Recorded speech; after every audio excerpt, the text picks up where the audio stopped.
How do you bring back a franchise that hasn't received a new entry in over a decade, and whose previous entries are so legendary they are still being updated to this day?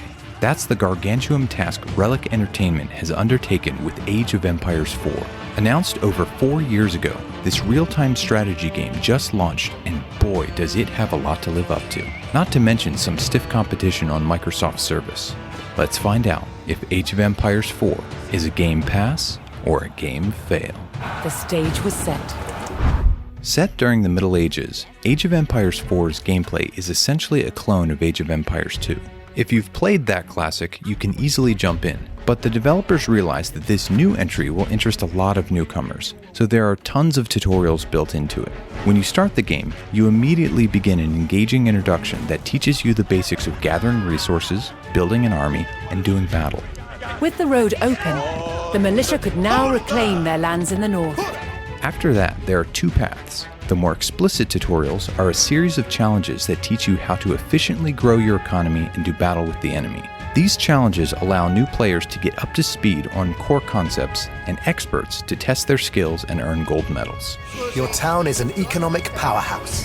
The other path has you going through the first of 4 campaigns as you follow William the Conqueror's rise and fall in England. The campaign guides you through the same core concepts, but the narrative makes it more engaging. We highly recommend this latter option. Age of Empires has a much bigger budget than most RTS games, and that comes through in its vastly improved presentation. Each mission begins with a cutscene that melds voiceover, animation, and CG with live action. It's an interesting technique that feels a bit odd in places, but it works. The city and the castle fell to the rebels. The training missions themselves feel like a greatest hits variant of the main game, whether it's a large-scale battle where you automatically get reinforcements, or a more guided form of economic progression. The Anglo-Saxon army broke their shield wall formation, leaving gaps for William to make a move. Age of Empires 4's gameplay is all about small refinements instead of overhauling what works. Many of the changes are focused on reducing tedium. Pathfinding has noticeably improved, and farms no longer need reseeding, but otherwise, the tweaks are subtle. There's still no way to instruct a building to endlessly produce a particular unit. It adds a lot of micromanagement that raises the skill floor, but not in a particularly enjoyable way. The other big changes come from defenses and sieges. In Age of Empires 2, units can't move through buildings, so they're about as effective as traditional walls as crowd control. This does not work in Age of Empires 4. At least, stone walls are now much stronger since they can't be destroyed without siege weapons. You can also put units on top of them now. This emphasis on siege units adds a new dimension to the traditional archery, cavalry, infantry triangle. Bayer's walls had failed, and Henry's men could now storm the city. A real-time strategy game is always going to have a high barrier to entry in 2021, but Age of Empires 4 does its best to eliminate that. If all you care about is its historical aspects, there's a story difficulty setting that dulls the importance of mastering tactics. If you choose to play on intermediate, it can be a struggle even understanding what you need to do. There's so much multitasking required between scouting, growing your economy, erecting defenses, and building military units. Most of all, there's no easy way to tell how ahead or behind you are until an army arrives at your doorstep, and by then, it's too late. It's even more pronounced in multiplayer. Age of Empires 4 is so similar to prior games that the servers are loaded with experts.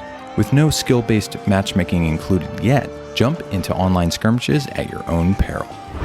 For a genre that's been on life support for a decade, there's a surprising number of real-time strategy games on Game Pass. The original Age of Empires trilogy has a ton of content, but Age of Empires 4 is a much more polished take on the concept. The Command & Conquer games take the genre into sci-fi and still hold up quite well, but we're hoping a new entry is on the horizon because the franchise has fallen below the curve from a technical perspective. Game Pass for console is a little more barren. The 2 Halo Wars games do a good job of making a complicated genre work with sticks and buttons, but otherwise there aren't a ton of options. Overall, if you enjoy this niche genre, there's enough content on Game Pass to keep you busy for months and months to come, particularly on PC. Now it's time to find out, is Age of Empires 4 a game pass or a game fail? Age of Empires 4 is the best game in a niche genre on Game Pass. The developers have thrown nearly everything against the wall in hopes of broadening its appeal, which means even sample-heavy users on the service will get hooked. The core game is still difficult to wrangle in a competitive setting, but most players just want to experience some historical battles, and this is where it excels. As a new game, the amount of content will take some time to build, but there's plenty here to grease the wheels. It's also important to mention that the system requirements for Age of Empires 4 are surprisingly low, so most anyone with a decent rig can play it. It's the new gold standard for real-time strategy. It's accessible, and nearly any system can run it. Age of Empires 4 gets a Game Pass. For next week, we are looking at It Takes Two.